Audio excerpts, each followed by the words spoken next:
She was 7 months pregnant, shopping alone, carrying groceries by herself because she had spent 7 months learning how to need nothing from anyone.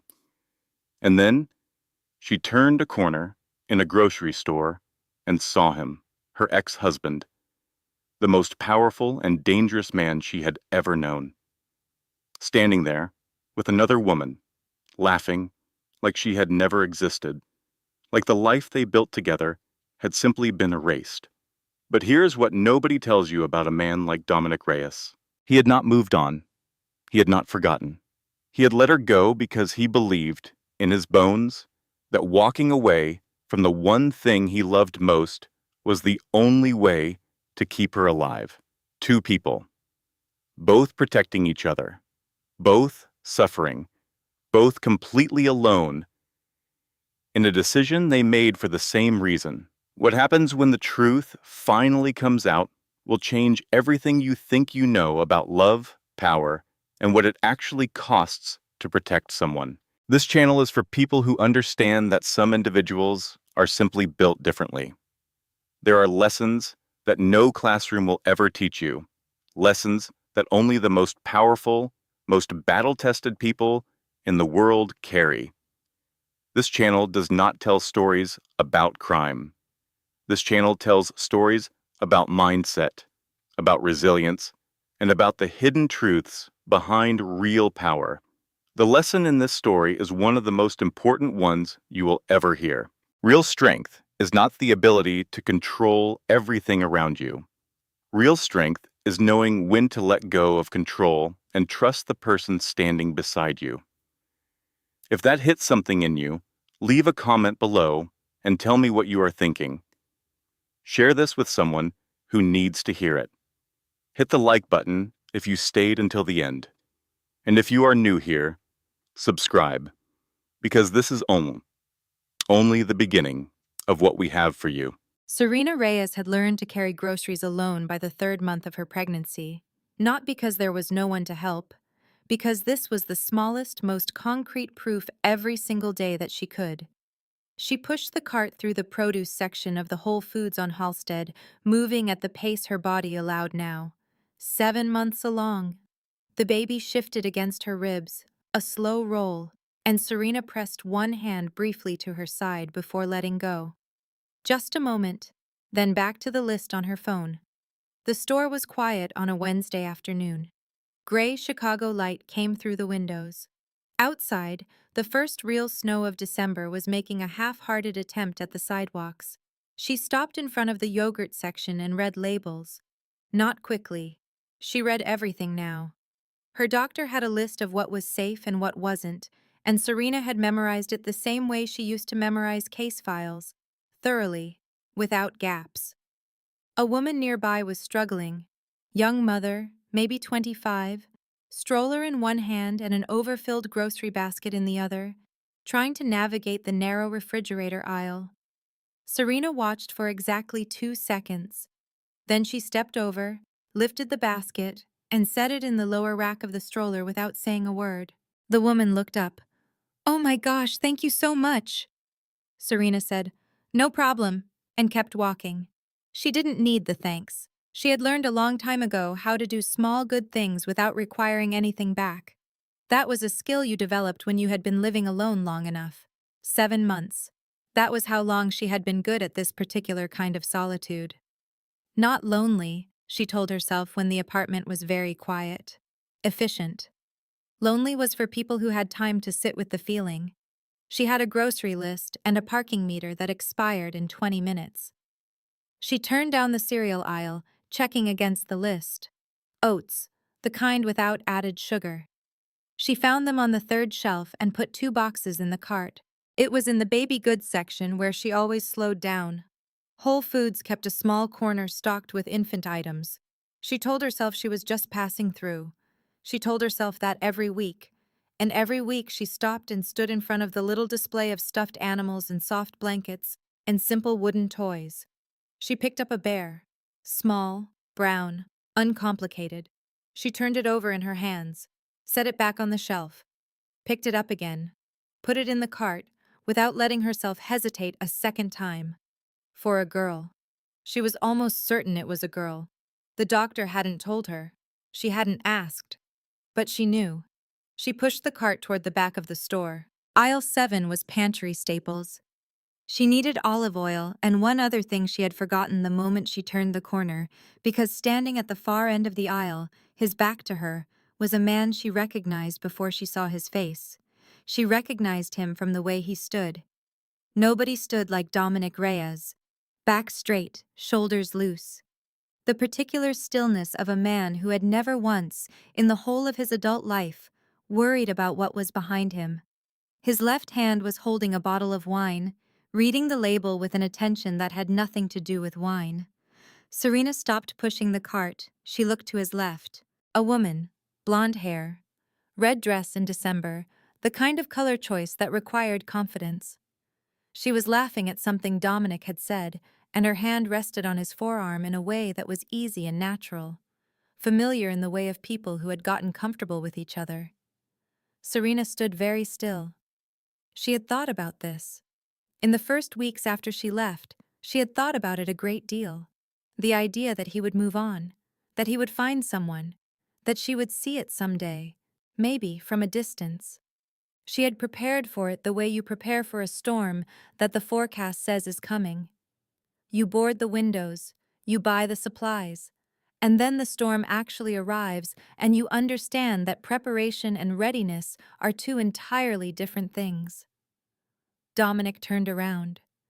They looked at each other across 30 feet of grocery store aisle, and there was nothing cinematic about it. No swelling music, no slow motion. Just two people who had known each other completely for 3 years, suddenly standing in the fluorescent light of a Wednesday afternoon, reading each other the way you read someone you once knew better than anyone. He looked at her face. Then his eyes moved down to her belly. She watched his expression do something she had never seen it do before. For exactly 1 second, every calculation behind his eyes disappeared. Just gone. Something raw and unguarded came up in its place, and then he caught it and brought it back under control. 1 second. But she saw it. She also saw him see that she had seen it. The blonde woman noticed the shift. She looked from Dominic to Serena's belly, and back to Dominic. Her expression changed in a way that was harder to read. Not jealousy, something more deliberate. Serena was the one who spoke. She was always the one who spoke first when something needed to be said. She said, "Dominic." He said, "Serena." His voice was controlled, but there was a half beat before it that she counted. The blonde woman extended her hand. "Victoria Lance, I'm—" She glanced at Dominic. Dominic said, "A colleague." Victoria said, "A colleague, yes." But she kept her eyes on Serena a moment longer than a colleague would. Serena looked at Victoria for 2 full seconds. She filed it away. Then she turned to the shelf, located the olive oil she had come for, and placed it in the cart. She said, "Nice meeting you," to Victoria. Then she began pushing the cart away. Dominic said, "Serena." She stopped. She didn't turn around. He said very quietly, so only she could hear it, "How long?" She knew what he was asking. Not when, not how. He was asking how long he hadn't known. How long this had been happening in a world he thought he had mapped completely. She said, "Long enough." And she walked away. She paid for her groceries at the self-checkout. She did not look back across the store. She carried the bags to her car in 2 trips because she was 7 months pregnant and she had learned to be sensible about things like that. She put the stuffed bear in the passenger seat because there was nowhere else to put it. She sat in the car for a moment before starting the engine. She did not cry. She had a rule about crying in the car. It made driving dangerous, and it solved nothing. She was a practical woman. She started the engine. She turned the heat on high. She pulled out of the parking structure into the gray December afternoon. She told herself all the way home that she was fine. She almost believed it. The night she left had started like any other night. She had been in the home office, working through a document review that her firm needed by Friday. It was 10:30. The house was quiet in the way their house got quiet after 9, which she had come to like. The particular silence of a well-built home in a good neighborhood, everything in its place. She heard Dominic come in from the garage. She always heard him come in, not because he was loud, but because she had tuned herself to the sound of his return the way you tune to any regular frequency, without meaning to. The garage door. His footsteps through the kitchen. The brief pause that meant he was checking the mail or his phone before coming upstairs. This time the pause was longer. Then he came to the office doorway. He stood there and she looked up, and she saw his face. He looked afraid. Not for himself. She could see that immediately. For her. He said, "I need you to leave Chicago tonight. My driver will take you to your father's place." She set the document down. What happened? "It's not safe here right now. I'll explain when." "Tell me now." He didn't answer. And in that pause, which lasted maybe 4 seconds but felt much longer, she saw something pass behind his eyes. A decision being made. Something chosen not to be said. She had never felt that before. Not with him. Not in 3 years. He had kept the details of his work from her. Yes. She had known that. She had accepted it. But this was different. This was him looking at her directly and choosing, in real time, to give her less than the truth. He said, "There are people who would use you to get to me. I need you safe. That's all you need to know." She repeated it back to him very quietly. "That's all I need to know." Not a question. Just his words laid back in the space between them. She stood up. She put on her coat. She picked up her purse, the small one, because she had not planned to be gone long. But when she got to the front door and turned around, he was standing in the hallway watching her leave. Not calling her back, not offering more, just standing there with the face of a man who had made a calculation and was prepared to live with it. She walked out. She took one thing with her. The secondary phone he kept for private communication, the one he used to reach her when work ran late, and his main line was busy. He had left it on the kitchen counter. She picked it up without thinking clearly about why. Some instinct. Some grief she hadn't named yet. She powered it off in the car and put it in her purse. She did not turn it on again for 7 months. That was the story. The version she had been living with since March. The one she turned over in her mind at 2 in the morning when the baby kicked and sleep was not possible. The version where she had left because she had no other choice. Because she would not raise a child in a marriage where she was managed and protected from the truth instead of trusted with it. She believed that version. She still believed it. What she was less certain about since the grocery store was whether it was the complete story. She sat at her kitchen table on Thursday morning with coffee she hadn't drunk and thought about Dominic's face. That 1 second before the control came back. The thing she had seen. Her phone rang. Cass Merritt. She picked up. Cass said without preamble, "You saw him. How did you know?" "Because you sound like you do when you're working through something you can't solve by thinking harder, which is the only kind of problem you don't immediately tell me about." Serena told her. The grocery store. The woman in the red dress. Victoria Lance, colleague. The way Dominic had said her name in that quiet voice. Cass was quiet for a moment. Then she said, "What do you want to do?" "I don't know. That's the problem. He still doesn't know about the baby." "No." "Are you going to tell him?" Serena looked at the window. Snow was coming down more seriously today. The park across the street was going white. She said, "He had a girlfriend, Cass." Cass said, "You left him. You didn't tell him why. You've been completely unreachable for 7 months." Then before Serena could speak, she added, "I'm not saying you were wrong. I'm saying he didn't have all the information either. That's the part that scares me." They were quiet together for a moment. Then Cass said, "The baby is due in 6 weeks. Whatever you decide, you need to decide it before then. Because after she comes, every decision gets harder." "I know." "And Serena, whatever he is, whatever world he lives in, that little girl is going to want to know who her father is someday. You'll want to have an answer ready. Serena said, I know that too. She hung up and went to the window, watched the snow come down on the park, put her hand on her belly, and felt the baby move, a slow half-turn, like someone adjusting position in sleep. She thought about the secondary phone under her bed, still in the shoebox, still powered off. 7 months of silence in a device she had been carrying with her since March. She wasn't ready to turn it on yet, but she pulled it out of the box and set it on the nightstand. That was different from putting it back. She recognized the distinction. She let it sit there on the nightstand while she made herself eat breakfast. And she thought about a man she had left in a hallway and what his face had done when he saw she was going to have his child. She thought about that for a long time. The envelope was there when she opened her door on Friday morning. No return address, no postmark. Someone had placed it by hand, sometime in the night or the early morning. She picked it up in the hallway and stood there in her robe reading it. One sheet of paper, one address, one time, and 4 words. Your building has mold. She read it twice, looked up and down the empty hallway. Then she went back inside and sat at the kitchen table with the note and her coffee.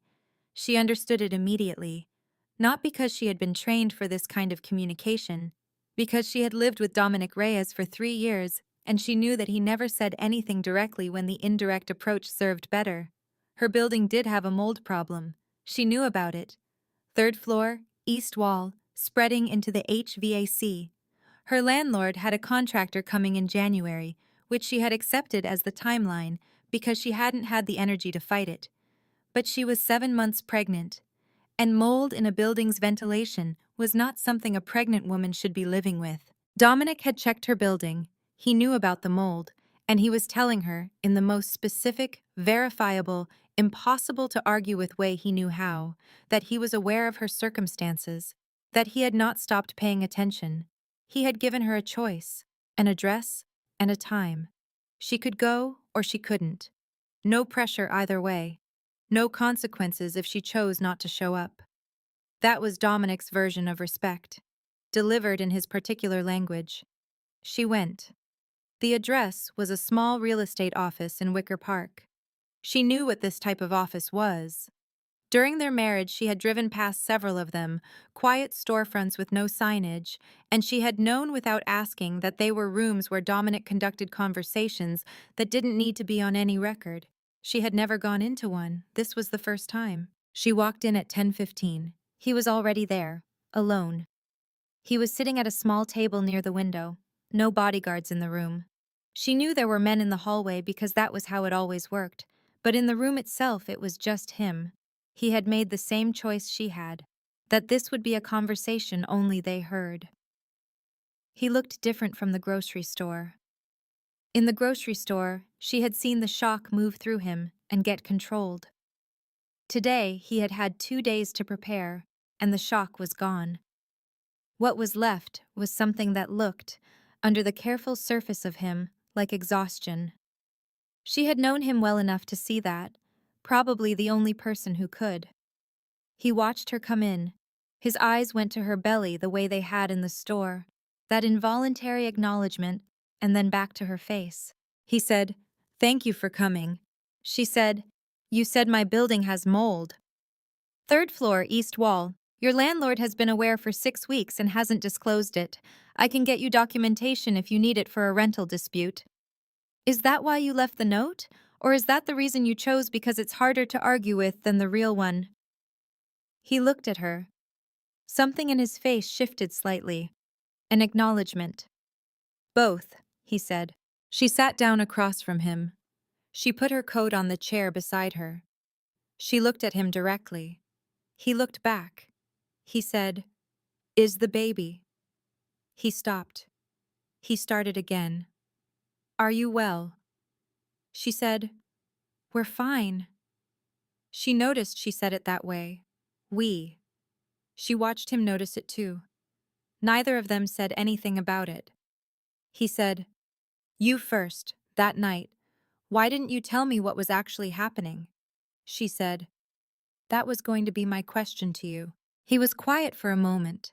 This was one of the things she had loved about him, and also one of the things that had occasionally made her want to put something through a wall. He did not say words he hadn't thought about first. He never did. He said, "Someone in my organization had been feeding information to Anton Vega for 6 months.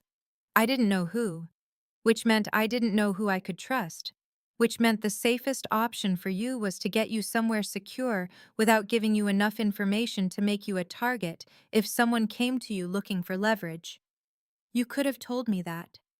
If I had told you that, you would have stayed. You would have tried to help.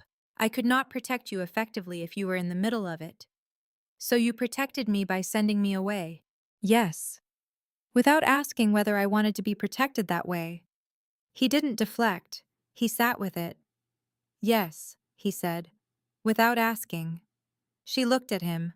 This was the thing no one warned you about when you loved someone who had built their entire world around control. They didn't stop managing outcomes even when the thing they were managing was you. It wasn't cruelty. It was the specific fear of people who had seen what happened when they weren't careful enough. That didn't make it right, but it made it something she could look at directly and understand. She said, "I need to know about the woman, Victoria. She's not what you think." "What do I think?" "That she's with me. Is she not?" He was quiet for a moment that lasted exactly long enough for her to understand the answer was not simple. He said, "There are things I can tell you and things I can't yet. Not because I'm hiding from you.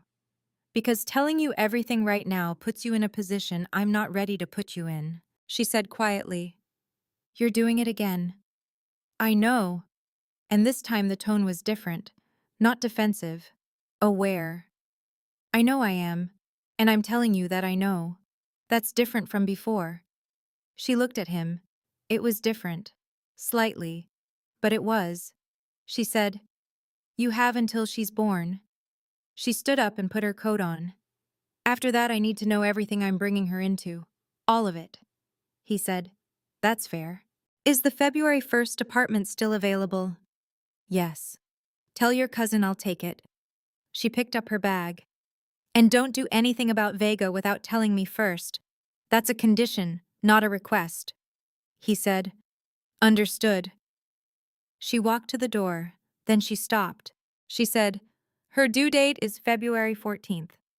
She didn't turn around. In case that was still a question. He didn't answer right away. When he spoke, his voice was very controlled and very quiet. He said, "Okay." She left. In the car, she sat for 2 full minutes before she could make herself drive. She thought about the way he had said okay. 2 syllables, the smallest possible acknowledgement of the largest possible thing. She understood why he hadn't said more. She understood him well enough for that. She started the car. She drove home through the snow. That evening she took the secondary phone off the nightstand, charged it, and turned it on. 47 text messages loaded, 23 missed calls, all from Dominic, all sent in the 3 weeks after she left. She read the first one. It said, "Serena, I know you are angry. I know you deserve an explanation. Please just let me know you are safe. That is all I need." She read the last one. It said, "I am going to stop sending these. Not because I have stopped wanting to talk to you, because sending messages into silence is something I should not keep doing to you. You deserve better than that.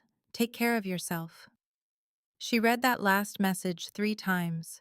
Then she turned the phone off and held it in her hands, and sat very still for a while. She thought about all the things that had existed in the unseen spaces of her marriage.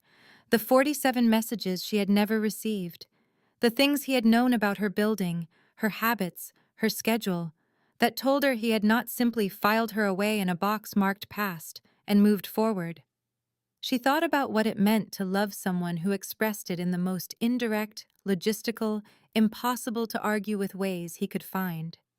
She set the phone on the nightstand. Not in the box, on the nightstand. She recognized what she was doing. She let herself do it anyway. 3 days later, he texted her from a number she didn't have saved. He said, "I know a building in Lincoln Park. 2 bedrooms, south-facing windows, No mold. Available February 1st. No obligation. She read it again. Then she typed, "Send me the listing." He sent it immediately. No comment added. She looked it over. It was exactly what he had described, and the rent was noticeably less than her current place. A good building, well maintained. She typed, "The price seems low." He replied, "Building owner owes me a favor, the legitimate kind."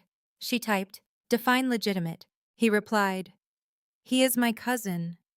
He overcharges everyone else." She stared at the phone for a moment. This was so entirely like him that it almost made her laugh. This was the Dominic she remembered from before the weight of everything got too heavy.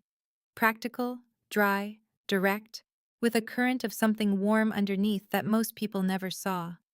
She typed, "I will look at it. That is all." He replied, "That is all I asked." They met at the building on Saturday morning. He had not said he would be there, but he was standing outside the entrance when she pulled up, wearing the dark coat she remembered, hands in his pockets, watching her park. She got out of the car and said, "You don't need to be here." He said, "I know, but the third-floor elevator sticks when it's cold. I wanted to make sure you knew which stairs to take." She looked at him. He was telling the truth. She had always been able to tell. They walked through the apartment together, not like a couple, like two adults involved in the same practical decision. She opened every cabinet, checked the water pressure, knocked on the walls. He followed without commenting unless she asked. The second bedroom stopped her. It was a good size. The morning light came in from the south, soft and steady. She stood at the window and looked out at the quiet street and put one hand on her belly without thinking about it, the way she always did when the baby shifted. Dominic stood in the doorway behind her. He didn't come in. She heard him stop at the threshold. He said very quietly, "Good light." She said, "Yes." Neither of them said anything else, but she stayed at the window for another moment, and he stayed in the doorway, and something passed between them that didn't require words. She recognized the feeling. She had spent 7 months trying to leave it behind, and it was still completely intact, right there where she had left it. On the way out, the elevator stuck on the third floor. They took the stairs. She was slower on the descent. 7 months of pregnancy made steep stairways a project. He didn't offer to help. He didn't ask if she needed anything.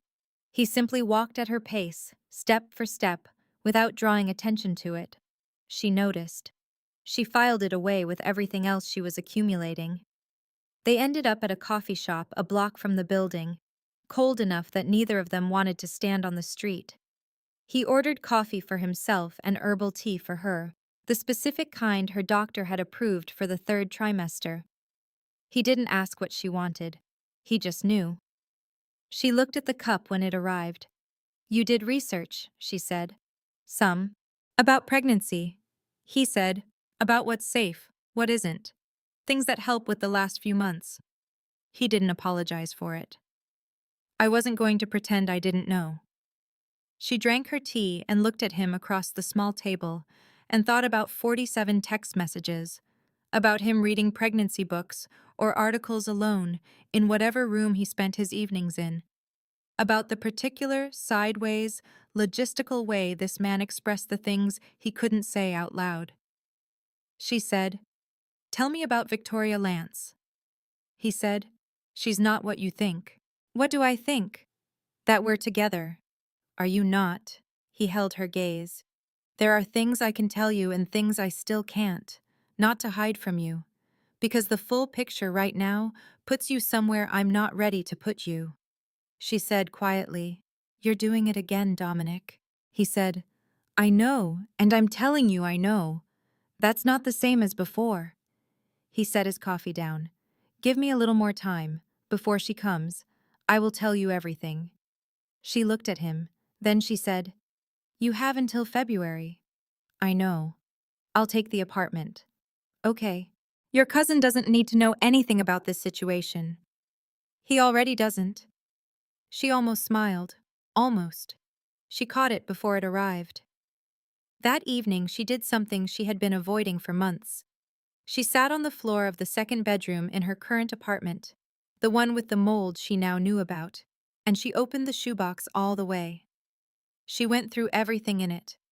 A pen from the hotel where they had spent their first weekend together. A receipt from a restaurant on their first anniversary. A folded piece of paper with her handwriting and his. A list they had made one Sunday of places they wanted to travel, back when travel was something they could think about. She held each thing for a moment. Then she put them all back carefully and closed the box. She did not put the secondary phone back in with them. The phone went on the nightstand. The box went back under the bed. She was not ready to throw any of it away. She was not ready to pretend the marriage had not been real. It had been real. It had been the most real thing she had known. That was not something she could put in a box and slide under furniture. She lay down and put her hands on her belly and talked to the baby for a while. She did that sometimes, late at night when she couldn't sleep. She told her about the apartment with the good light. She told her that her father was a complicated man who had done things wrong and things right in ways that were sometimes hard to separate. She told her that complicated people were worth knowing, generally. That easy people were rare and complicated ones were everywhere, and the skill was learning which complicated ones were worth the work. The baby shifted and pressed against her hand. Serena said out loud to the dark room, "We're going to be fine." She believed it. Not entirely, but enough. Victoria Lance sat down across from Serena at the coffee shop without being invited. No warning. No request for permission. She simply appeared on a Thursday morning, pulled out the chair across from Serena's laptop, and sat down. She placed a plain envelope on the table between them. Serena closed the laptop. She looked at Victoria. She gave her the full 2-second assessment she used to give opposing witnesses in depositions. Read the face, read the posture, file everything. Victoria said, "I'm not his girlfriend." Serena said, "That's what colleagues say." Victoria said, "I'm Special Agent Victoria Lance, Financial Crimes Division, FBI. I've been embedded in Dominic Reyes's network for 3 years as part of an operation targeting Anton Vega's organization." Serena sat very still. Victoria continued, "Dominic knows who I am. That's the arrangement. He has been cooperating with the Bureau in exchange for a complete exit from his current activities. Clean and permanent." Serena said, "He's working with you. Has been for 3 years. And the arrangement covers his full cooperation against Vega, every piece of information he has, in exchange for immunity on his own prior activities and a documented legal exit." Serena looked at the envelope. She didn't touch it yet. She said, "Why are you telling me this?" Victoria said, "Because someone in your father's office has been providing Vega with information about you specifically, your location, your schedule, your medical appointments." She paused. "That information started flowing approximately 18 months ago." Serena's hands were flat on the table. She kept them flat. She said, "You're saying my father." Victoria pushed the envelope toward her. "Open it." She opened it. Inside were printed financial transaction records. She had read thousands of documents like these over the course of her legal career. She knew how to read them the way she knew how to breathe. She looked at the originating account, the receiving account, the amounts, the dates. The receiving account belonged to the small consulting firm her father had been running since his retirement. The transactions were consistent, substantial, 18 months of them. The first one was dated before she had left Dominic. She sat with that for a moment. She ran the math. 18 months meant her father had started this before she knew anything was wrong, before that night in the doorway, before the choice she had made. She said, her voice entirely even, "Does Dominic know?" Victoria said, "He suspects. He doesn't have confirmation yet." "Why did you bring this to me before him?" "Because when he finds out, he will want to act immediately. The way he acts will determine whether this ends cleanly or badly. You are the only person he will actually listen to." Victoria held her gaze. "I'm not asking you to manage him. I'm telling you that you have a daughter coming in 6 weeks who needs both of her parents functional and present. That's not manipulation. That's a fact." Serena stood up. She picked up the envelope and put it in her bag. She said, "I'm not a tool you use on him." Victoria said, "I know that.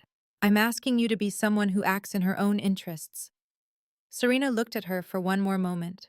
Then she walked out. She sat in her car in the parking garage for 5 minutes. She looked at her hands on the steering wheel. She thought about her father, Raymond Holt, who had called her twice this week, and both times she had let it go to voicemail because there was something in his voice lately that made her uneasy. She thought about a hug he had given her the last time she saw him, 3 weeks before she left Dominic. He had held on a little too long. She had thought it was because he was getting older. She thought about that hug now, and something cold moved through her that had nothing to do with the December temperature.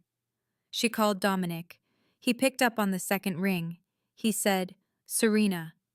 She said, "I need to see you tonight, not on the phone." He heard something in her voice. She could tell because his tone shifted immediately. He said, "Where?" She said, "Your office, the real one." She had been to his office once, years ago, and only briefly. She knew the address. She had never asked questions about it because that was the arrangement, the unspoken line that had existed between them. His world stayed on his side of it. Tonight she crossed it. His office building was ordinary from the outside. 12 floors, glass and steel, the kind of building Chicago had dozens of. She went through the lobby and took the elevator to the 8th floor and the door that had no name on it. His people were there. 4 of them in the outer room. They looked at her when she came in. Nobody said anything. She had the same experience she used to have sometimes when she accompanied Dominic to events where everyone knew who he was. The particular quality of attention a room gives to someone it has been told, without words, is important. Dominic came out of the inner office. He looked at her face, and his own expression settled into something careful and ready. He brought her in and closed the door. She put the envelope on his desk. He looked at her for one moment before he picked it up. Then he read it. She watched his hands. They were flat on either side of the papers, completely still. That was how he held himself together when something hit him harder than he expected. He said quietly, "How long have you known?" She said, "About 2 hours." He said, "Victoria." "Yes."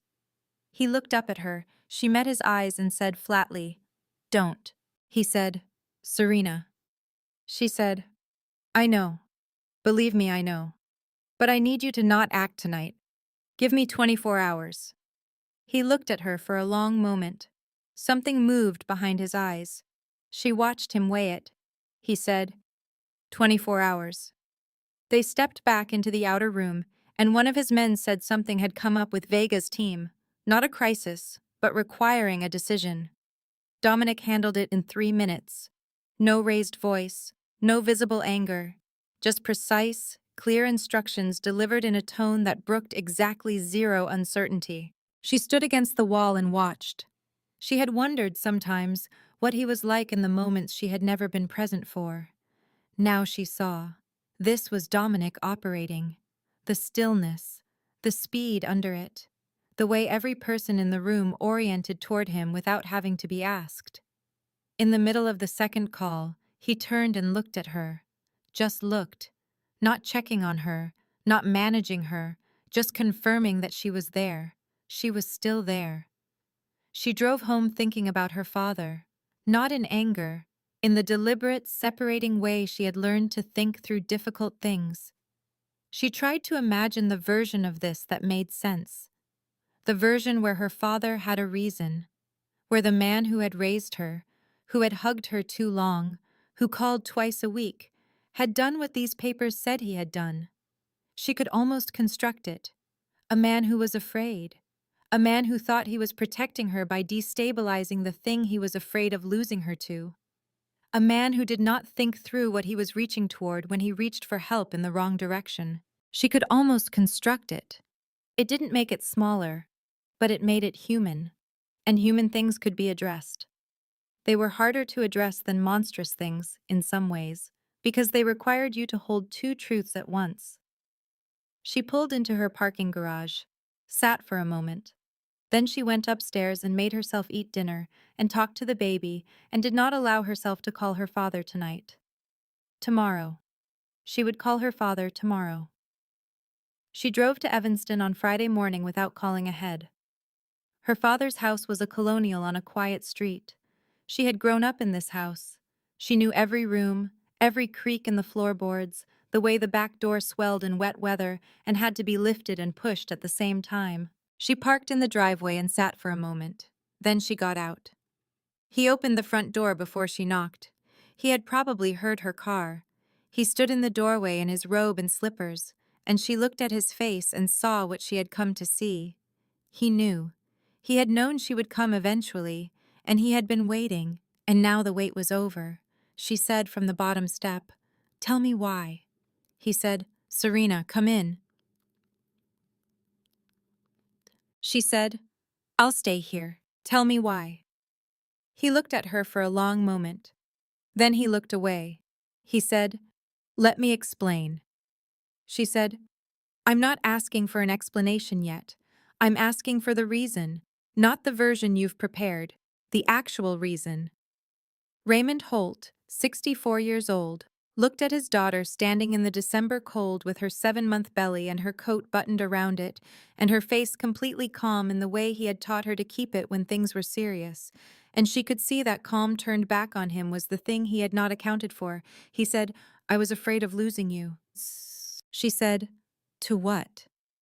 He said, "To his world, to what he was. I thought, if there was enough pressure, if his situation became unstable enough, you would leave him, you would come home." She said, "And you thought providing information to Anton Vega would create that pressure." He said, "I thought it would create instability, give Dominic a reason to step back, to let you go. I didn't think it would."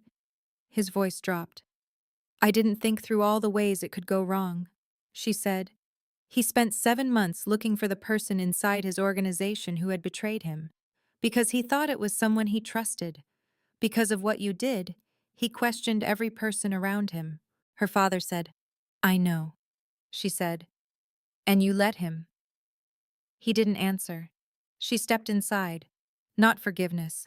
Just the cold, and the fact that she needed to sit down. She sat at the kitchen table. The same table where she had done her homework in grade school. The same table where they had eaten Sunday dinners for 20 years. It was just a table now. She said, "Do you know who Anton Vega is, Dad? Do you actually know?" He sat across from her. He said, "I knew he was powerful, dangerous. He has had people killed. Not prosecuted. Killed." She didn't raise her voice. She never raised her voice when something truly mattered. "And you were feeding him information about my household, about my schedule." He said, "I didn't think it would reach that point." She said, "It never does. That's the thing about that point. Nobody thinks they're heading there until they're already past it."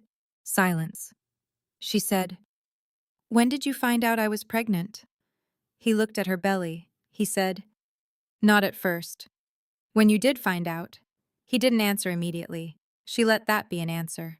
She sat at the table where she had been safe her whole life and thought about the summer she was 8 years old and fell off her bike on the street outside, and he had carried her in and cleaned her knee and told her that some things hurt, and that was just the truth, and the way to get through it was to stay still long enough to understand what you were dealing with.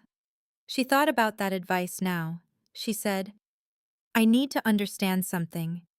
You were afraid of losing me. I understand that. I believe it. But you were afraid enough to give information to a man like Vega. About my home, about my husband." He said, "Yes." She said, "And you thought that protected me." He said, "I thought it would bring you back." She stood up. She buttoned her coat. She said, "I'm going to have my daughter, and I'm going to make sure she grows up surrounded by people who are honest with her, even when honesty is hard." She looked at him directly. "I don't know yet whether that includes you. Not because I won't forgive you. Because forgiveness and trust are two different things, and I'm only in charge of one of them right now." He said, "Serena, I'm your father."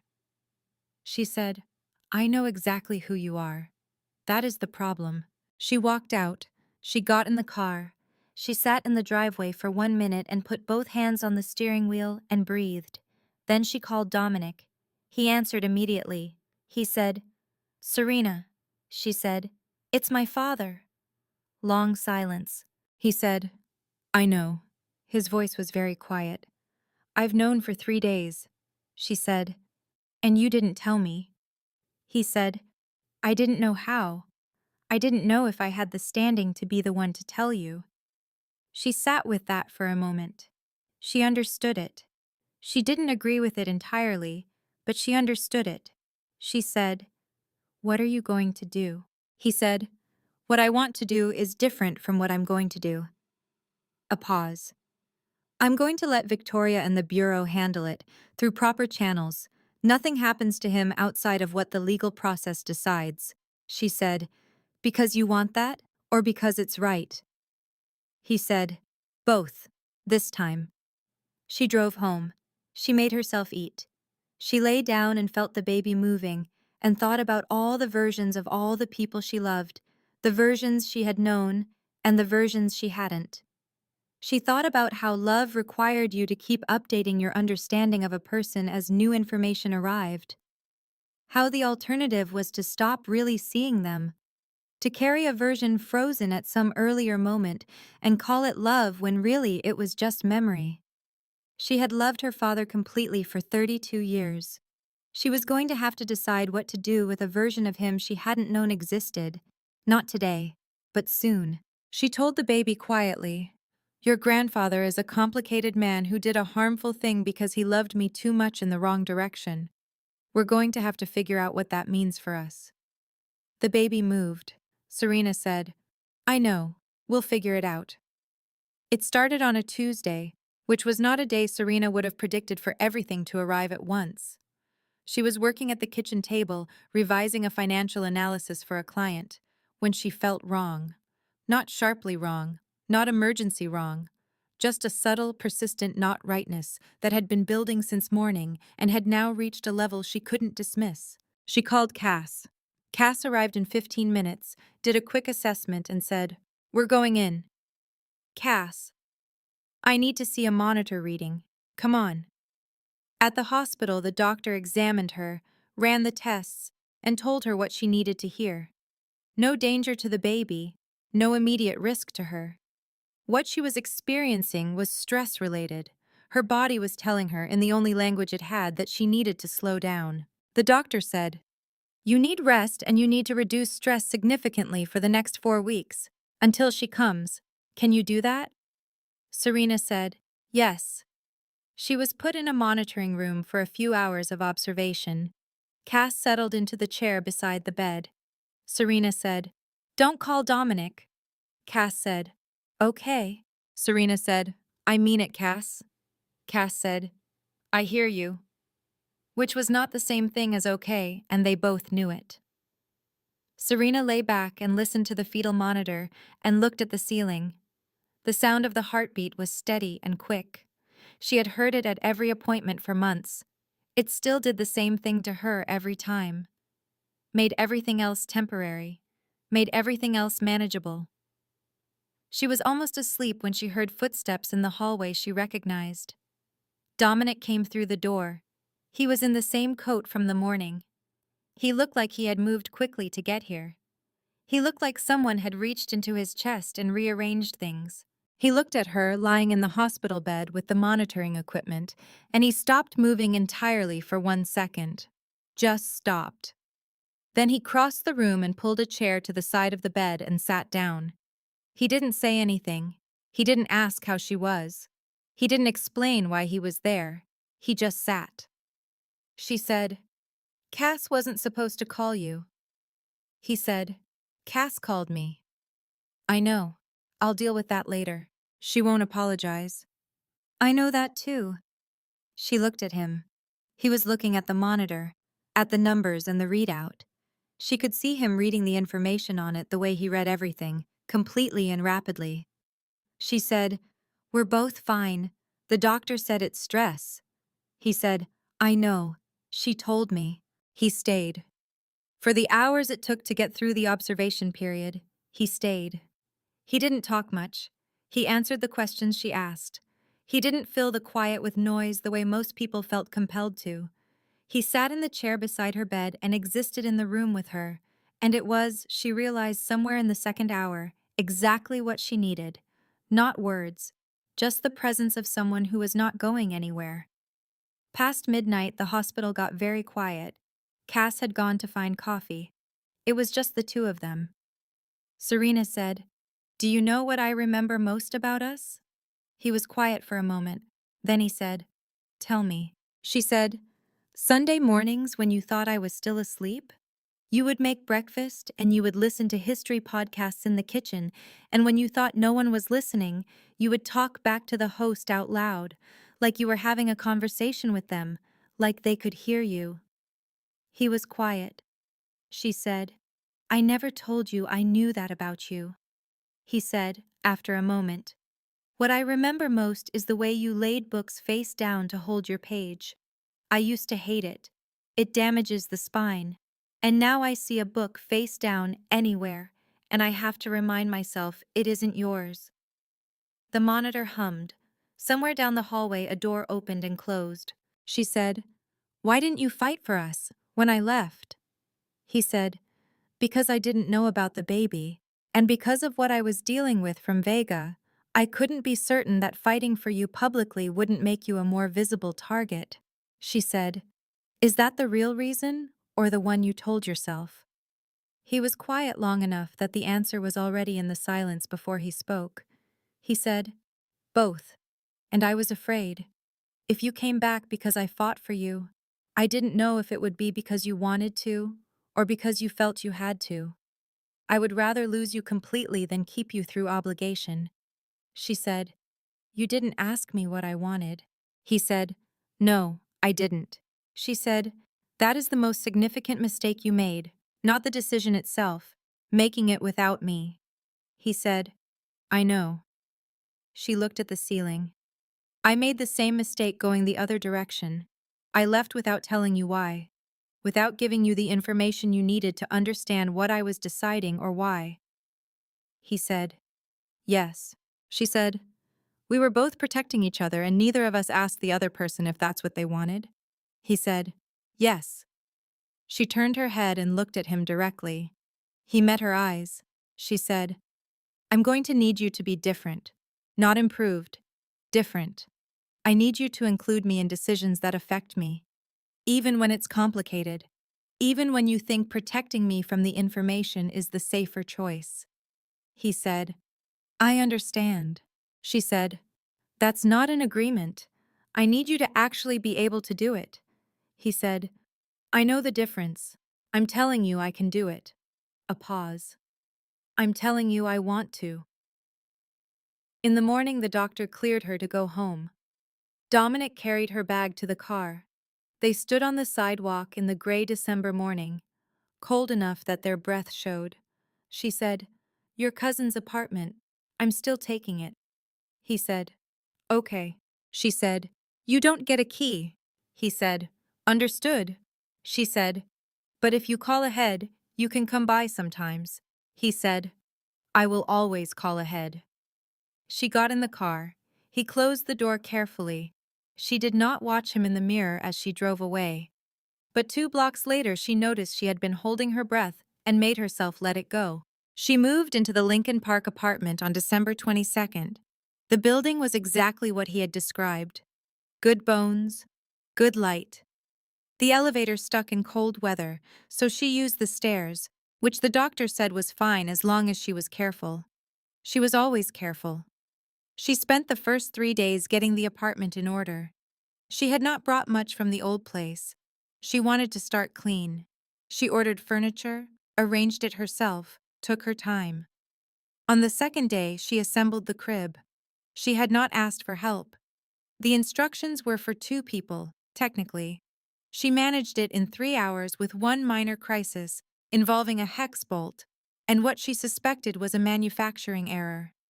When it was finished, she sat on the floor of the baby's room and looked at it and felt something quiet and certain move through her. She could do hard things. She had always been able to do hard things. She had just needed to remember it. She spent the next few days thinking about her father. Not in anger. She had moved through the acute version of that. She sat with it carefully, the way you sit with something complicated, and tried to understand it from the outside. A man who was afraid of losing his daughter. A man who looked for a solution in the wrong direction. A man who reached towards something dangerous without thinking far enough ahead to see where the road ended. She wrote him a letter. She wrote it all the way through, everything she needed to say, and then she folded it up and put it in a drawer. She did not send it. She read it again 3 days later and found that she had more to add and more to let go of than the first version. She was working towards something. She couldn't rush it. Every evening she talked to Dominic. He called at 7:30, which she had not asked him to do, which meant he had decided it on his own. The calls lasted 20 or 30 minutes. They talked about practical things, the situation with Vega, Victoria's update on the Bureau's timeline, her father's cooperation agreement, which Raymond Holt had agreed to in a meeting with 2 federal attorneys, represented by a lawyer that Dominic had, without being asked, ensured was competent and fair. She noticed that. She didn't comment on it. She filed it away with everything else. She called her former supervisor on December 27th.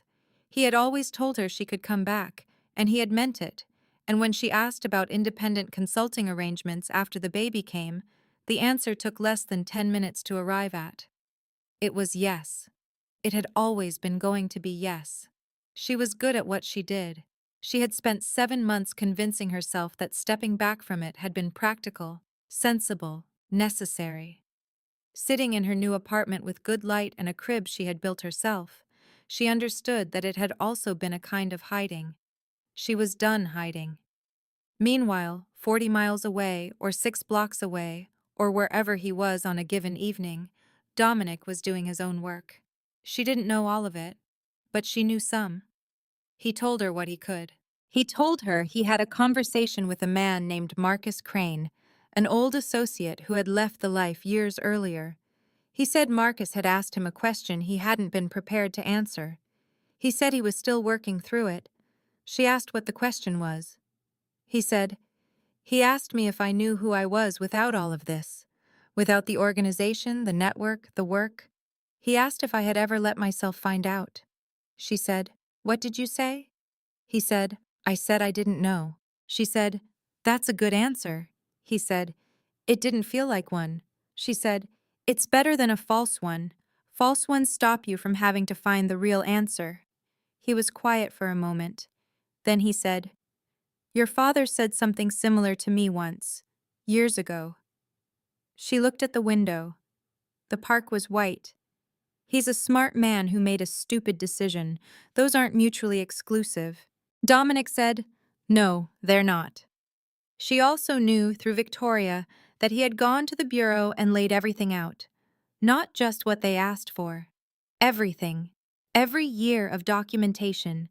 Every piece of information about Vega that he had been holding at a distance for 3 years, using it as currency. He had put it all on the table. Victoria told her this in a text that read simply, "He gave us more than we asked for." Serena read that and sat with it and understood what it meant. He was done negotiating. He was done managing the exit at a slow, controlled pace. He had made the decision fully and quickly and without apparent reservation. She knew why. She did not say so to anyone. She put her hands on her belly. 6 weeks to February 14th. She said to her daughter, "Your father is a very complicated man who is trying very hard. I think that probably counts for something." The baby turned over slowly, like a fish in deep water. Serena said, "I think so too." He called on a Thursday evening, as usual, at 7:30. He said, "I'm near your neighborhood. There's a place on Halsted I know you used to like, Vietnamese. I could bring dinner if you want." She said, "The one on Halsted, not the one on Clark." There was a brief pause. Then he said, "You think I don't know the difference?" She said, "Come over, 20 minutes." He arrived in exactly 20 minutes with dinner from the correct restaurant. He also arrived with a small paper bag from a pharmacy, which he set on the counter without comment. She looked in it. The ginger tea her doctor had mentioned at the last appointment. The specific brand. She looked at it for a moment. She put it on the shelf without saying anything. But she made a cup that evening while they ate, and he noticed, and neither of them made it into anything it didn't need to be. They ate at the kitchen table. No papers, no agenda. Just the food and the table and the quiet of a Thursday evening in an apartment that had started to feel like a home. He looked around the place while they ate, looking at how she had arranged things, what was on the shelves, the way she had set up the living room. She let him look. It was her space. She was proud of what she had made of it. He said, "You built the crib yourself." She said, "The instructions said 2 people." He said, "I know." She said, "The hex bolt was a problem." He said, "I saw that. Someone had the wrong thread pitch on the hardware. It's a common error in that brand." She looked at him.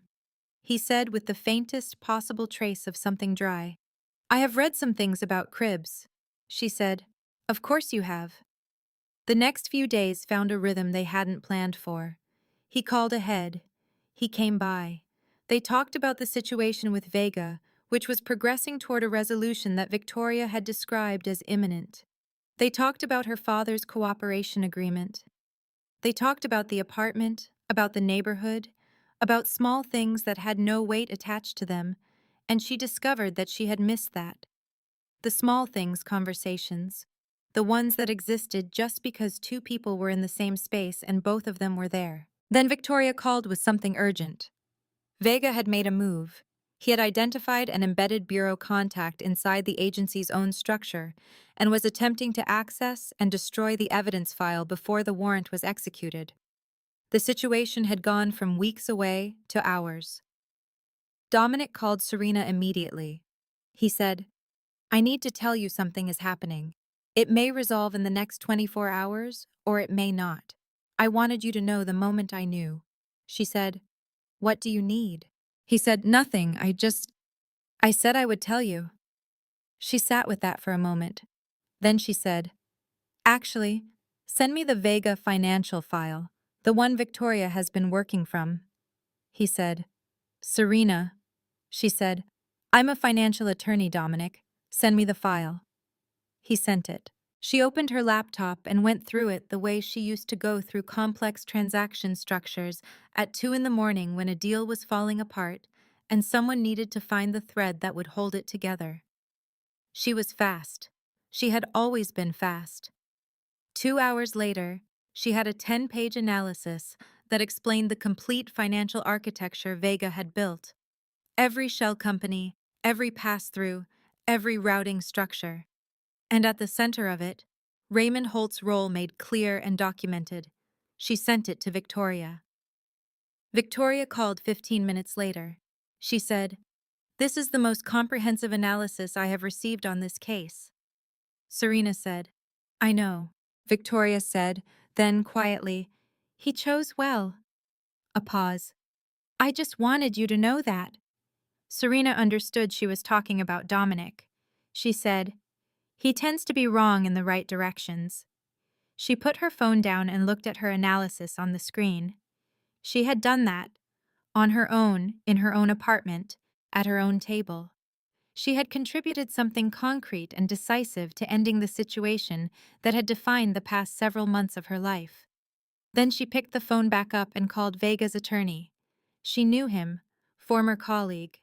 They had worked against each other twice in her career, and he was good and he was honest, and he took his client's long-term interests seriously, which meant he would actually listen.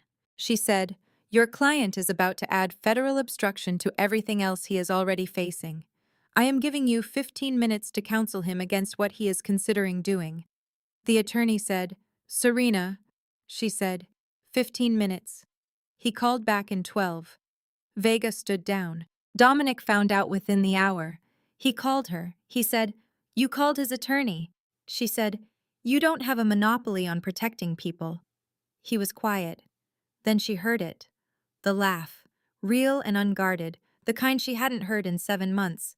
It started low and came up through the phone, and she sat on her sofa in her apartment with her hand on her belly and listened to it like something she had been hungry for without knowing it. He said, "No, I suppose I don't." He came over that evening. She had said, "Come by if you're free," and both of them understood that those words were carrying more weight than they appeared to. They sat on the sofa. The apartment was quiet. The baby was quiet. She said, "I need to ask you something." He said, "Ask." She said, "If there were no baby, if I hadn't been pregnant that night, would you have come looking for me?" She watched him think about it. She watched him resist the easy answer and reach for the true one. He said, "I don't know, and that's not a good reflection on me."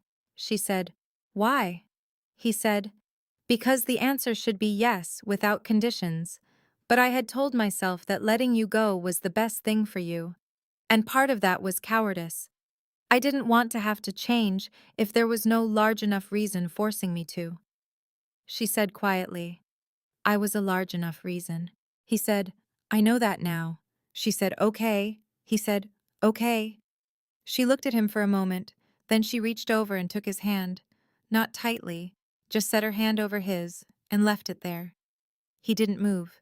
He looked at their hands together on the cushion between them, and then he looked at her, and she saw in his face the thing she had been watching for since the grocery store. Not control, not calculation, just him. Just Dominic, without the armor, looking at her like she was the only fixed point in a room that had been moving for a long time. She said, "We start over from here, not from before. From here," he said. "From here," she said. "That means I'm in every decision. Everything that involves me or our daughter. Yes. And no more protecting me from information I have a right to have. Yes. And we take it slow, because we have a lot to figure out." He said, "Slow." She said, "And you call ahead." He said, "Always."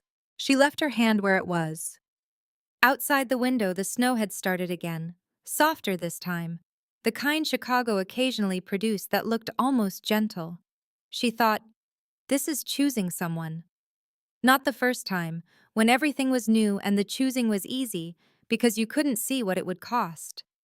The second time, when you could see exactly what it cost and you chose anyway because the alternative was to stop living in a complete way. She thought her grandmother had called this love once, not the feeling, the choosing. 3 weeks later, on a Tuesday morning in January, Anton Vega was arrested at his office on the 42nd floor of a building on Michigan Avenue. There were no cameras, no chase. 6 bureau agents with a warrant and an 847-page evidence package, and Vega's attorney already present because Vega's attorney had known this was coming and had advised his client to cooperate and had been ignored. The financial analysis Serena had provided formed a significant portion of the core documentation. Victoria called at 9:15. She said, "It's done." Serena said, "My father." Victoria said, "Probation, community service, full cooperation agreement, which is the reason the outcome is what it is." A pause.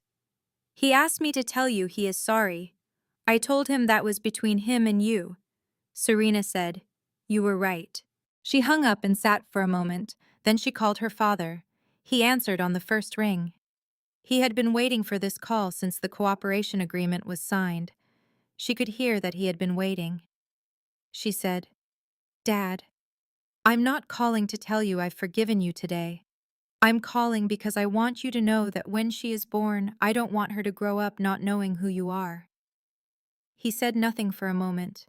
When he spoke, his voice was unsteady. He said, "Serena," she said, "that is not a gift. That is a condition. Do you understand the difference?" He said, "Yes, I do." She said, "Good." She hung up. She sat with the quietness of the apartment for a little while. Then she made herself tea and went back to the contract review she had been working on when Victoria called, because there was work to do, and the work still needed doing. She met Victoria one last time, a few days later. A coffee shop on Michigan. Not neutral territory exactly, but neutral enough. Victoria sat across from her and said, I wanted to tell you something directly. Serena said, Go ahead. Victoria said, In 3 years working alongside Dominic, there were moments when I was not as objective as I should have been. Not about the case. About him. She met Serena's eyes. I thought you should hear that from me. Serena looked at her, read her, then she said, Did anything happen? Victoria said, No, nothing happened. He didn't. No. She paused. I just want to be honest with you. I wasn't entirely neutral, and I'm sorry for that. Serena said, Thank you for saying so. Victoria stood to leave. Then she said quietly, He never looked at anyone else, not once in 3 years. I noticed. That's. She stopped. That's a remarkable thing, that's all. She walked out. Serena watched her go. She thought about Dominic, alone for 3 years in an arrangement he had not chosen, working towards something he had decided to want only when there was a reason large enough to commit to it completely. She thought about what 47 unanswered messages said about a person. She thought about a man who read pregnancy books and bought the right tea and assembled cribs in his mind from instruction manuals he had studied alone. 2 days before the due date, she was at the apartment when he knocked. He had called ahead. He came in with takeout from a Mexican place on Armitage that they had both been going to independently for years before they knew each other. He said, I thought we could get the baby's room finished. The bookshelf needs to be secured to the wall. She said, I was going to do that. He said, I know. I have a stud finder. She said, I also have a stud finder. He said, I'm sure you do. But I'm here, and I have mine, and we could do it together. She looked at him. He was wearing regular clothes and holding takeout food and a drill, and he looked entirely, irreducibly human in a way that she had always loved about him under everything else. She said, Fine, but I'm holding the level. They ate first. Then they secured the bookshelf. She held the level. He held the drill. She told him twice that the bit was slightly off, and he adjusted both times without comment. When it was done, she put the books on the shelves, the ones she had been accumulating for months. Board books with bright covers, a few with fabric pages that crinkled, a small illustrated atlas that she had found in a used bookstore and bought because her daughter would have books about the world from the beginning. Dominic looked at the atlas. He picked it up. She said, She'll be able to find every country before kindergarten. He said, I know someone who would have loved this when she was small. She looked at him. He set the book back on the shelf, carefully, in the exact space she had placed it. She said, Tommy? He said, Yes. She put her hand on his arm briefly. He put his hand over hers. They stood in the baby's room for a moment. She said, She's going to know who he was. He said quietly, Okay. They went back to the kitchen. She made tea. He made coffee. They sat at the table.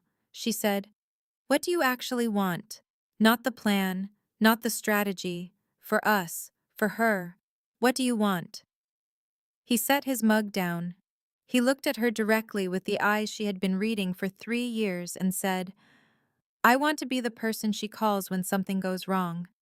Not because I'm the only one who can handle it, because I'm the one she wants to call. He paused. And I want to be the person you call, for the same reason. She said, Not because you feel responsible. He said, Because I want to be present. She said, That is the most important distinction you have ever made. He said, I know. She reached across the table and put her hand in his. He held it, not loosely, not tightly, just held it. Outside the window, Chicago was putting on one of its rare, genuinely beautiful snow events. The fat, slow kind. The kind that made the streetlights into something out of an old illustration. She thought about a conversation she'd had with her mother years ago when she was 8 years old and asked what love was. Her mother had thought about it seriously, the way she took every question seriously, and then said, It's not the feeling, Serena. The feeling is easy. It's the choosing, especially when you've seen what the choosing costs. She was 32 years old. She had seen what the choosing cost. She was choosing anyway. She said, Her name is going to be Ellie, he said. Ellie. She said Eleanor formally, after my grandmother. But Ellie. He said, Ellie Reyes.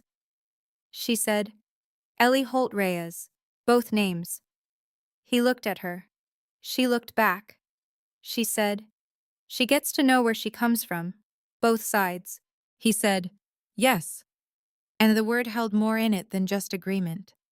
She came home 2 days later, February 14th, shortly after 3 in the afternoon, with a baby girl who weighed 6 pounds and 14 ounces and had a full head of dark hair and looked at everything with the focused attention of someone who had arrived in a world she intended to understand completely.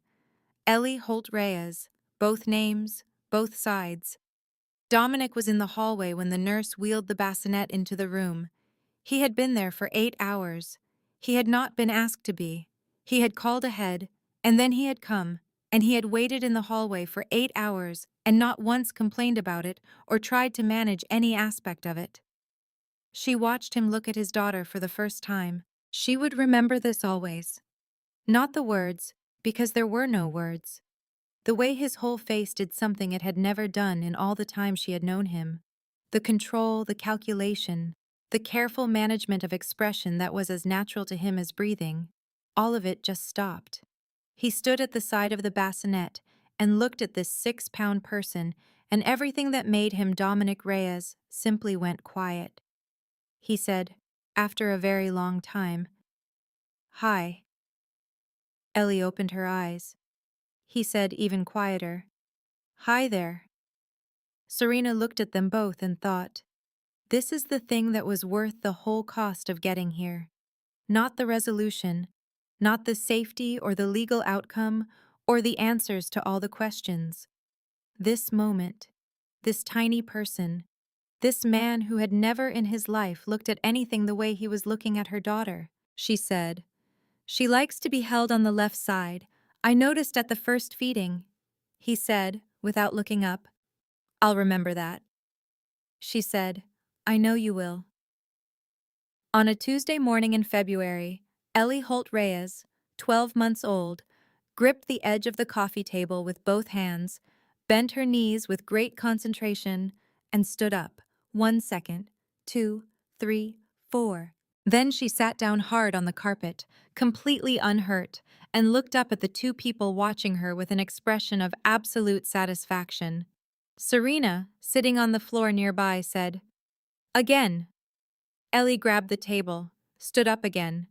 Dominic was on the sofa. He had been reading the newspaper, the print edition, because Serena still subscribed to print, and he had stopped arguing about it 3 months ago. He was not reading anymore.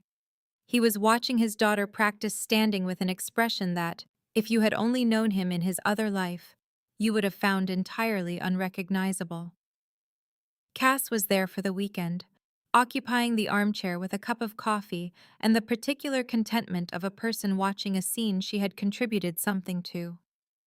She looked at Serena, then at Dominic, then back at Ellie, and smiled into her cup. Ellie stood for 5 seconds this time, then sat down again. She looked at Serena. Serena said, "You almost have it." Raymond Holt arrived at noon with a lasagna he had made himself, which was the one dish he made reliably well, and which Ellie had been eating versions of since she was 8 months old and had opinions about solid food. He came in and took his granddaughter immediately and sat with her on the rug while she tried to steal his watch. He and Serena had been rebuilding something for the past year. Not what had existed before. Something different. Something that had the shape of understanding in it, the kind that required more room than trust alone. She called him twice a week. They had dinner once a month. He did not ask about Dominic directly, and she did not require him to. Progress had its own pace. Dominic and Raymond had met exactly 3 times. The first time had been tense in a quiet, controlled, deeply uncomfortable way that only Serena fully appreciated the dimensions of. The second time was easier. The third time, at Ellie's baptism in November, her father had shaken Dominic's hand and held it for a moment and said something Serena was not close enough to hear. She had asked Dominic afterward what he said. Dominic said, He said he was sorry, and he said thank you. She had not asked for what. She thought she knew. The Bureau had closed its case in April. Vega had accepted a plea. Raymond Holt had completed his community service requirements. Victoria Lance had been reassigned to a case in Seattle and had texted Serena once in November to say she hoped everyone was doing well. Serena had texted back that they were. Dominic was not the same person he had been when she left. She did not mean this as a simple improvement story. He was still himself, still capable of the stillness that made rooms orient toward him, still someone who thought in structures and patterns and information. But the information he was most interested in now was different. He had established a small consulting practice, legitimate, boring by his former standards. He came home at regular hours. He called ahead. He was present in the particular way of someone who had decided presence was the thing, not the management of outcomes. He was learning still what that meant in daily practice. He made mistakes. Sometimes he retreated into the old habits, the managing, the deciding for. When it happened, she said so, plainly, without drama, and he heard it. That was the arrangement. That was the one they had built together from here, as she had said. Not from before. From here. In the afternoon, Serena went back to the archive project they had been working on together. Not a dramatic project. A research compilation for the Chicago Historical Society, tracking the city's development through documented financial patterns over the past 80 years. Tedious, detailed, exactly the kind of work that suited both of them. She did the document analysis. He did the structural interpretation. They disagreed regularly and productively. Cass helped put Ellie down for her nap, while Serena and Dominic sat at the kitchen table with papers spread between them. They had been arguing mildly about the interpretation of a series of property transactions from the 1960s. He thought they indicated one pattern. She thought they indicated another. She said, "You're not reading the timing correctly." He said, "I'm reading it exactly correctly." She said, "You're reading it the way someone would read it if they started from the conclusion you want to reach." He looked at her. Then he looked back at the documents. Then he said, "Show me what you mean." She showed him. He was quiet for a moment. Then he said, "You're right." She said, "I know." Cass appeared in the kitchen doorway with her coat on and her bag over her shoulder. She looked at them both and shook her head slowly with a smile. She said, "You two are going to spend the next 40 years arguing about documents." Serena said, "Probably." Dominic said, "Longer, if the archive holds up." Cass laughed. She kissed Serena on the cheek and told her she would call from the airport. She nodded at Dominic. He nodded back. She let herself out. The apartment was quiet. Ellie was asleep in the room with the south-facing windows and the bookshelf secured to the wall and the small illustrated atlas that she would grow up with. Serena looked at the documents on the table. She looked at Dominic. He was reading through the transaction records again, checking against her interpretation, doing what he always did, which was verify completely before accepting anything fully. It was one of the most annoying things about him. It was also one of the reasons she trusted him. She said, "After we finish the 1960s section, I want to add a chapter on the waterfront development period." He said, "That's going to add 3 months to the timeline." She said, "Yes." He said, "Okay." She said, "You agreed very quickly." He said, "I thought about arguing and decided against it." She said, "Why?" He said, "Because you're right about the waterfront period, and arguing would only slow us down." She smiled. Not widely, just enough. The particular kind of smile she had for moments when Dominic Reyes, who would rather be operated on without anesthesia than concede a point, conceded a point because the truth was more important than being right. Outside the window, February was making its familiar Chicago argument, gray and cold and direct. She had come to love this city in winter over the years, its refusal to pretend, its particular honesty about what it was. She reached across the documents and took his hand. He turned it over and held hers. She thought about something her father had told her once, when she was small, and asking questions about how people knew when something was worth keeping. He had said, "You know, because when you imagine it not being there, the world gets smaller. Not just different, smaller." She looked at her daughter's door. She looked at the man across the table. The world, she thought, was not smaller than it had been. It was considerably larger, not safer, not simpler, not free of cost, but larger, and real, and chosen, every day, with full information. She turned back to the documents. She said, 1962 through 1967, let's finish this section. He said, let's finish it.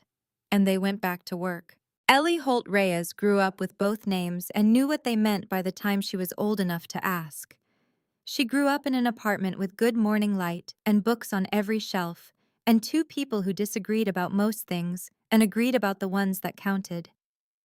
She grew up watching her father call ahead before he came over, always, even after he moved in, as a kind of joke between her parents that she didn't understand until she was older. She grew up watching her mother read every document thoroughly before accepting any conclusion. She grew up knowing her grandfather, who came to Sunday dinners with lasagna and sat on the floor with her, and was, in her estimation, a very good reader of children's books. She grew up knowing the story of how her parents found their way back to each other, because Serena believed in telling the truth to people who were old enough to hear it. When Ellie was 7, she asked her mother what the story meant. Serena thought about it seriously, the way she took every question seriously, and then said, "It means that the people worth having in your life are the ones who choose you when they know exactly what it costs. And it means you have to be brave enough to let them." Ellie thought about this for a moment. Then she asked for a snack. Serena said yes. And the afternoon continued, ordinary and full and entirely worth the whole long way to get there. This work of fiction is a product of the author's imagination. Any resemblance to actual persons, living or dead, events, or locales is purely coincidental. The narrative is intended solely for artistic and entertainment purposes, and should not be interpreted as a reflection of real individuals or factual occurrences. There is a moment in this story that I want you to sit with. Two people, both intelligent, both capable, both deeply in love, and both of them made the same catastrophic mistake in opposite directions. They protected each other without asking whether the other person wanted to be protected that way. Dominic sent Serena away to keep her safe. Serena left without telling him why. Her father fed information to dangerous men because he was afraid of losing his daughter. Every single harmful decision in this story was made by someone who believed they were acting out of love. That is not a coincidence. That is the most dangerous pattern in human relationships. Here is the first lesson. Love without communication is not protection. It is control. When you decide for another person what they can handle, what they need to know, what is best for them, without ever asking, you are not loving them. You are managing them. And the people you manage will eventually leave, or break, or both. Real love requires the courage to say the hard thing out loud and then trust the other person with the truth. Here's the second lesson. Strength built only on walls will eventually trap you inside them. Dominic spent 12 years becoming untouchable, knowing everything, controlling every variable, and the one thing that finally reached him, the one thing that changed him completely, was not an enemy. It was a woman standing 7 months pregnant in a grocery store who had spent 7 months learning to carry everything alone. The most powerful person in the room is not always the one no one can touch. Sometimes it is the one who chose to stay standing after everything fell apart. Here's the third lesson, and this one is for all of us. The people who betray us are almost never strangers. They are the people who love us so badly, so clumsily, so desperately, that they reach for the wrong thing trying to hold on. That does not erase the harm they cause. It does not mean you owe them immediate forgiveness. But understanding the difference between malice and fear will save you from carrying the wrong kind of anger for the rest of your life. This story is not about a mafia boss and his pregnant wife. This story is about what happens when two people finally decide to stop protecting each other in silence and start trusting each other with the truth. That decision, that single choice, is harder than anything else in this story, and it is the only thing that actually saved them. The question worth asking yourself today is simple. Who in your life are you protecting in silence right now? And what would happen if you simply told them the truth instead?